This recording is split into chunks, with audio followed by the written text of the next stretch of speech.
महेश शिव पुराण का 16वां अध्याय सृष्टि की उत्पत्ति का वर्णन करता है। ब्रह्मा जी नारद जी से बोले, नारद, पंचभूतों द्वारा पंचकरण करके उनके स्थूल आकाश, वायु, अग्नि, जल और पृथ्वी, पर्वत, समुद्र, वृक्ष और कला आदि से युगों और कालों की मैंने रचना की। साथ में और भी कई पदार्थ मैंने बनाए। उत्पत्ति और विनाश वाले पदार्थों का भी मैंने स्वयं निर्माण किया है। परंतु जब इससे भी मुझे संतोष न हुआ तो मैंने मां अंबा सहित भगवान शिव का ध्यान करके सृष्टि के अन्य पदार्थों की रचना की और अपने नेत्रों से मरीच को, हृदय से भृगु को, सिर से अंगिरा को, कान से मुनिश्रेष्ठ पुलह को, उदान से पुलस्त्य को, समान से वशिष्ठ को, अपान से क्रतु को, दोनों कानों से अत्रि को, प्राण से दक्ष को और गोद से तुम्हें, वच्छाया से कर्दम मुनि को उत्पन्न किया।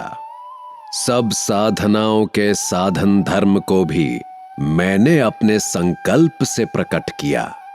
इस प्रकार साधकों की रचना करके महादेव जी की कृपा से मैंने अपने को कृतार्थ माना। मेरे संकल्प से उत्पन्न धर्म मेरी आज्ञा से मानव का रूप धारण कर साधन में लग गए।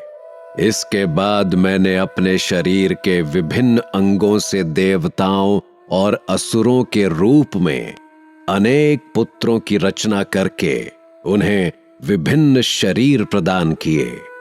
इसके बाद भगवान शिव की प्रेरणा से मैं अपने शरीर को 2 भागों में विभक्त कर 2 रूपों वाला हो गया। मैं आधे शरीर से पुरुष व आधे से नारी हुआ। पुरुष स्वयं भुव मनु नाम से प्रसिद्ध हुए और उच्च कोटि के साधक कहलाए।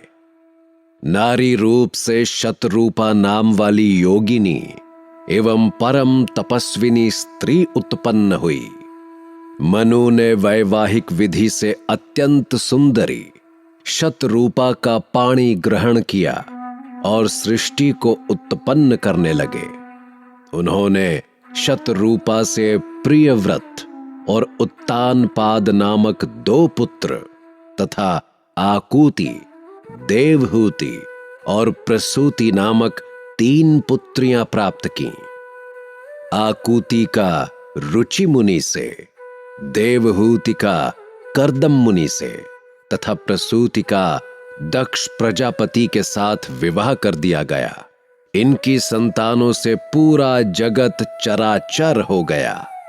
रुचि और आकूति के वैवाहिक संबंध में यज्ञ और दक्षिणा नामक स्त्री पुरुष का जोड़ा उत्पन्न हुआ। यज्ञ की दक्षिणा से 12 पुत्र हुए। कर्दम और देवहूति के संबंध से बहुत सी पुत्रियां पैदा हुईं। दक्ष और प्रसूति से 24 कन्याएं हुईं। दक्ष ने 13 कन्याओं का विवाह धर्म से कर दिया।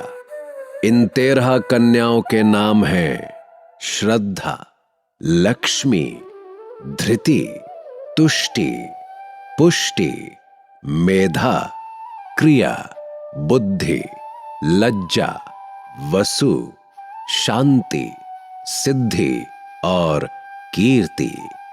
अन्य 11 कन्याओं ख्याति, सती, संभूति, स्मृति, प्रीति, क्षमा, सन्नति, अनसूया, ऊर्जा, स्वाहा और स्वधा का विवाह भृगु, शिव, मरीचि, अंगिरा, पुलस्त्य, पुलह, क्रतु, अत्रि, वशिष्ठ, अग्नि और पितर नाम के मुनियों से संपन्न हुआ।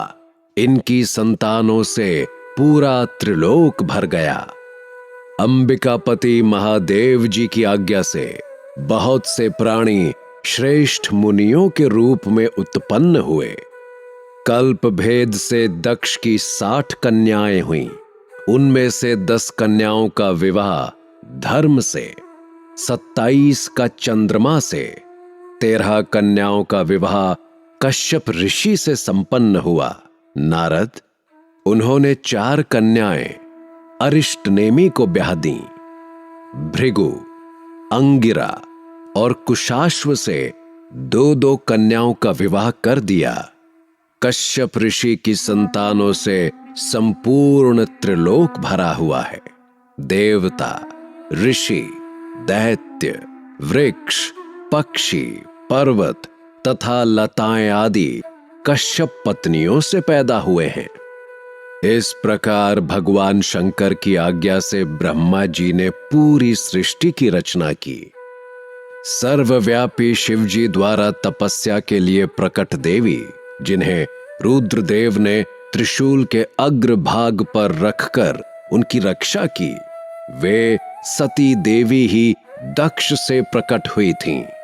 उन्होंने भक्तों का उद्धार करने के लिए अनेक लीलाएं की। इस प्रकार देवी शिवा ही सती के रूप में भगवान शंकर की अर्धांगिनी बनी। परंतु अपने पिता के यज्ञ में अपने पति का अपमान देखकर उन्होंने अपने शरीर को यज्ञ की अग्नि में भस्म कर दिया। देवताओं की प्रार्थना पर ही वे मां सती पार्वती के रूप में प्रकट हुईं और कठिन तपस्या करके उन्होंने पुनः भगवान भोलेनाथ को प्राप्त कर लिया। वे इस संसार में कालिका, चंडिका, भद्रा, चामुंडा, विजया, जया, जयंती, भद्रकाली, दुर्गा, भगवती, कामाख्या, कामदा, अंबा, मृडानी और सर्वमंगला आदि अनेक नामों से पूजी जाती हैं। देवी के ये नाम भोग और मोक्ष प्रदान करने वाले हैं।